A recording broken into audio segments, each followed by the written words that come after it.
God damn! Today is one of those videos that, I just have to go over and review because when it comes to men being abused and hit by women, well, it's really one of those topics that is a pretty sore topic for me. So I want to make this one for you guys out there because some of you need to hear this. Being hit by a woman is not okay. It's the Black Prospector coming at you, and today we're going to look at a video. This one just really kind of disturbed me, but I think it says a whole lot about where we're at and where we actually have been in the culture for now really a couple of decades. When it comes to men being hit by women, it's not something that I play around with, and I never have.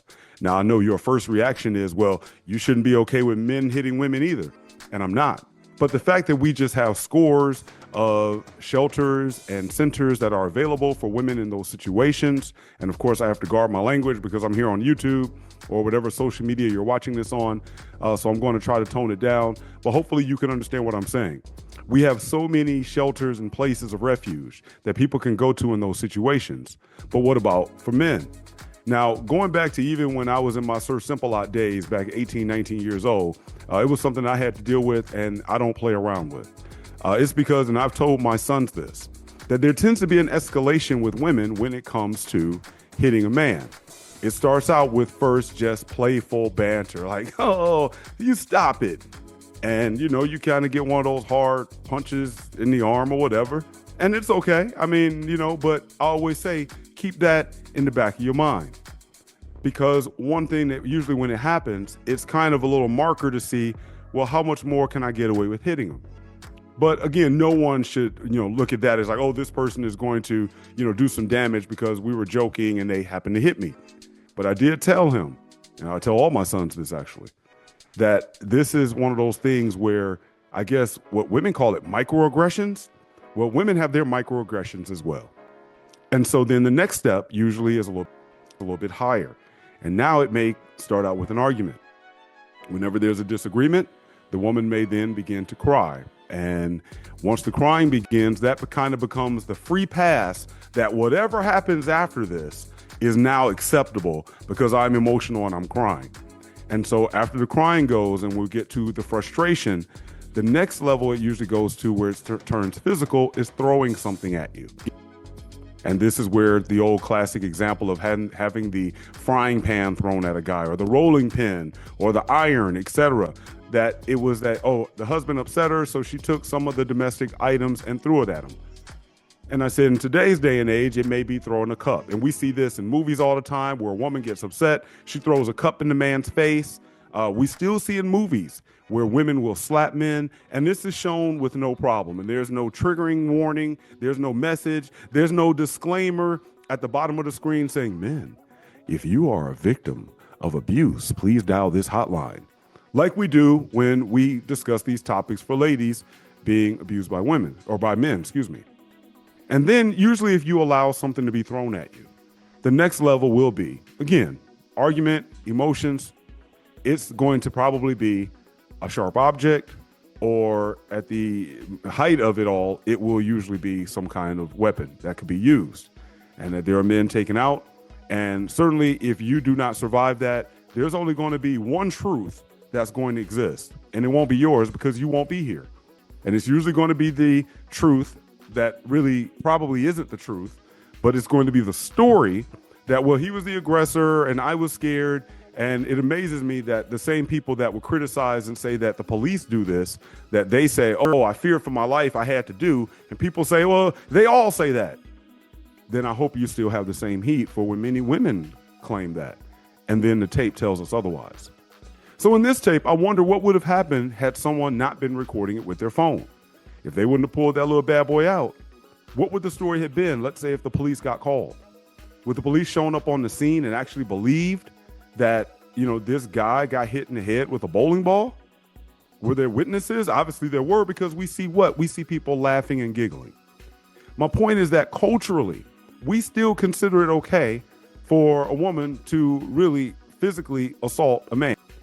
And probably 9 out of 10 of you ladies, and perhaps 5 or 6 out of 10 of you guys, just making it up, don't know, but just on how we tend to act with these things, probably saw this video and your first reaction was, well, what did he do? I'm sure he did something. Followed by the next reaction out of, let's say, if 9 to 10 of the ladies said that, then 8 out of 10 said, he must have been cheating. What did he do to deserve this? He probably cheated. In which the rest of you guys then really go ahead and wet your draws, and you're like, well, yeah, I don't want to say nothing about that. He probably, yeah, dude, what did you do? So how could this man get help? What was his story? Now, one thing I will say, I heard someone say it, again, I've shared this with my kids, and especially my daughters, that if you are ever in an encounter with a man, that understand that for men, we tend to do similar to the animal kingdom. There's going to be that look into the eyes. And at that point, when someone is close enough in your physical space and you both are looking at each other in each other's eyes, anything can happen. And a man understands now that if he's in the face and looking eye to eye with another man, that other man, and he does as well, have the capacity for violence. And if that violence is committed, if that violence goes to that next level, someone may not end up living to see and talk about it later on.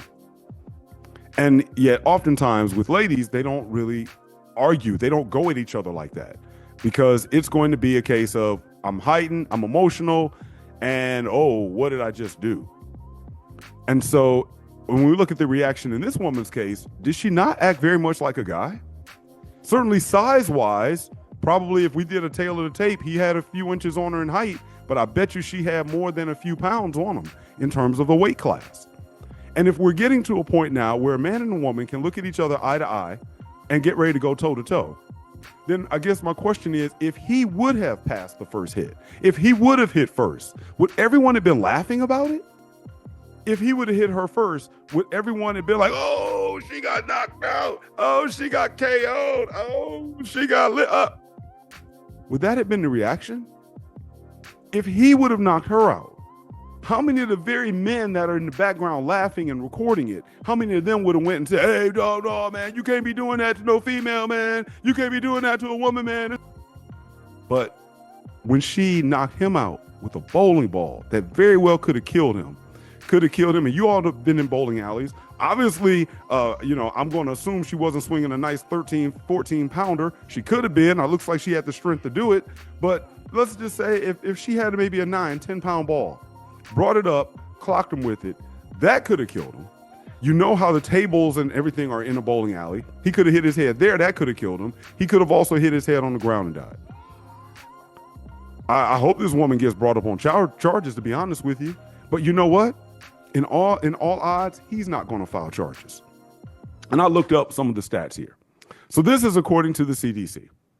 About 1 in 9 men, 11%, have experienced severe physical violence by an intimate partner in their lifetime.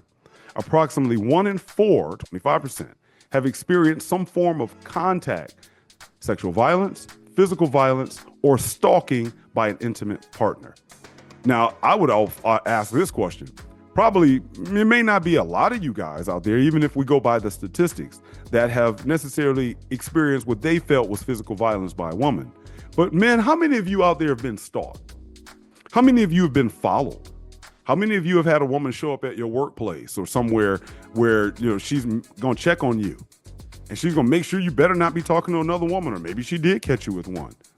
How many of you have had your items gone through? How many of you have had your cell phones broken into and other things around your home? Things that we would consider stalkerish behavior, that if you were a guy doing this, you better believe it would add to the litany of charges that you would have. But yet we don't even really count these things when it comes to women do it. We just consider it par for the course. This is just rules of the game, and it's okay. When we get to physical violence, the Bureau of Justice Statistics reported that 13% of DV victims were male.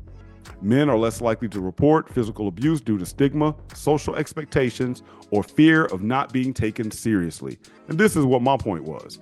No one took this guy seriously. There he is. He's laid out. He could have been killed. He might have. I don't know what happened in the rest of the video. He might have had some serious damage. But not only did she cold cock him with the bowling ball, she had no remorse for that. Not only, what did they tell her to do? Go ahead and bowl. Go ahead and bowl. And the only reason this video got posted is because she bowled a strike after striking him. That's the only reason this video really got shared. And it came across my radar. and it's not okay. Psychological abuse. Emotional and psychological abuse against men is also prevalent. Studies suggest that men are equally or even more likely than women to experience coercive control, verbal abuse, and manipulation in relationships. Well, I'm at least glad they told the truth about that. That, yes, those kinds of things. You know, a woman said, oh, you had an emotional affair on me, or you're an emotional. Okay, then let's talk about the emotional abuse that men undergo. I gotta wonder, whatever this argument between those two is about, this probably wasn't the first go round. She felt bold enough. She certainly felt strong enough and proved she was strong enough to physically go toe to toe with him. But I think the worst part about it is that the community, the culture, and I'm not just going to blame it on the fact that it was black folks, because even in that situation, we can change the ethnicity of everyone involved. I think the same thing would have played out. I think that the guy would have got knocked out, and especially if everybody's drunk, they doing their thing, they partying, which is another reason why I'm not a drinker, don't have time for that mess, because look, this is how folks act, and I bet you they probably had a few in them. I'm like, why in the world do we need to serve it at bowling alleys anyway? But that's a topic for another day. But certainly when we look at that, people cheered. No one even came to administer any kind of first aid to the man. He's just out. It's not like the dude just passed out and we got to let him come to, like, in the seizure. No, the guy, they just left him there because it was funny. But had he knocked her out, even forget with a bowling ball, had he hit her with his fist, imagine what the reaction would have been. And this is why she felt empowered. We want to talk about feminine empowerment. So this is why she felt empowered to hit him with that bowling ball, because she knew that when I go eye to eye with this guy, it's not that I'm going to be fighting him one-on-one. I now have a whole bunch of people behind me that if he hits me, I bet you every dude, that even his friends are going to come get him off of me. I bet you that my friends are going to come get him off of me. I bet you that everyone in this establishment, every guy and most of the girls are going to run over here and get him off of me. I know that when the popo gets here, they're going to come and get him off of me. So really, what do I have to lose? What do I have to lose? The game is set for me. I have nothing to lose. Let me go ahead and hit him with this bowling ball because I'm mad. But every man knows that when he's in those situations, he has a lot to lose. Imagine going to court and trying to tell your story. Imagine going to court and telling your story if there's no video. Imagine going to court and telling your story when you see that everyone around you, when something does happen to a guy, no one pays attention. No one, says, hey, let me stop her. No one runs and press charges on her or wrestles her down or anything like that. No one yells at her, it's not right for you to be hitting a guy. No one does any of that. So why should a man believe that he's going to get justice when he gets inside the court system if he can't even just get it in a bowling alley or on a street? I've been here so many times in my life. Shout out to Dr. Tiasan Johnson. I give him all the credit for this, for talking about this, especially with black men. But also when it comes to proxy violence, that was a term that I knew about. I definitely knew about it because I've watched it happen, where ladies are involved in things in their relationships and they call another dude to come take care of their problem, which is usually their husband, boyfriend, or whatever. They call another guy and they say, hey, can you come on over here and take care of this dude? And 9 times out of 10, they tend to stay with him anyway. And so I've watched that happen. We don't even count proxy violence when we start looking at statistics. So much so that I've told my sons to make sure you get out of that situation, because it's not about what she's going to try to do to you. Whatever is going on, and I don't know what it is, this is my dad advice to them. Whatever is going on, you get up out of there, because you have no idea what she's going to try to pull. And because you don't know if her dad's coming over, her brothers are coming over, her cousins are coming over, her friends are coming over, her best friend that she's been kind of dangling around, she's going to give him some if you ever got out of line, but he's going to come over and he'll put his cape on and he'll come save her. You don't know if he's coming over. Get home.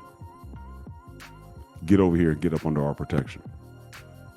For my daughters, I've told my daughters already know the deal. They know the deal on what to do if there's a guy that does something to them in that situation. I'm not going to put that out here on YouTube or any other social media. But these are the things I had to talk about with my kids growing up. I don't know. What did you say to yours? Let me know down in the comment section below. Men, if you've been a victim, I would be interested in hearing your story down in the comments. Maybe coming on one day and talking about it. I do not play when it comes to men being hit by women. I do not play that, because I bet you that wasn't the first time it happened. And I don't care, just as a woman would say, I don't care what she did. She did not deserve that. Then I don't care what he did. For again, 9 out of 10 of you who want to turn around and say that as some form of justification, he did not deserve that. And for all of you who just laughed about it and didn't even do anything to help the guy out and didn't do anything for her, you encouraged her to go ahead, girl, bowl that strike. You are just as guilty. You are just as guilty, and you really ought to be ashamed of yourself. But you know what? Ladies, one day that's going to be your son. I know. Usually if it's, you're saying that could be your brother, that doesn't hit enough. But when I say one day that's going to be your son, and that's probably going to be his wife or girlfriend, I hope you have the same. I hope the first thing you say about your son is, well, what did he do? Well, he must have been cheating on her. That's probably why she did it. Or are you going to be taking your earrings out and going to get what you got to go get in order to go over here and try to handle, the woman that now has knocked your son upside the head? No, keep the same heat, keep the same skepticism, keep the same judgment when it's your son. And I know a lot of women I've talked to about this issue, that's usually how I have to put it, because they don't relate to their father or their brothers or even their friends. It doesn't hit home till it's their son. Then all of a sudden it's like, oh, and it's almost like he's not looked at as a man. He's looked at as her son, her baby.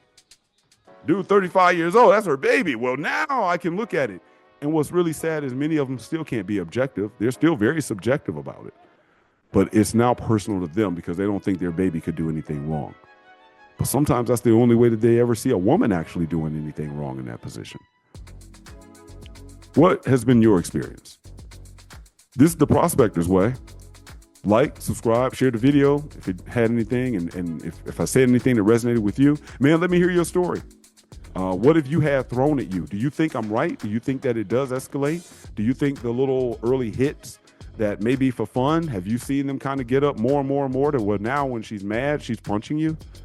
Have you had something thrown at you? Feel free to let us know in the comments below. Let's chop it up there, because that's the Prospector's Way. Now, what's your path? I'll holler at y'all next time. I'm out.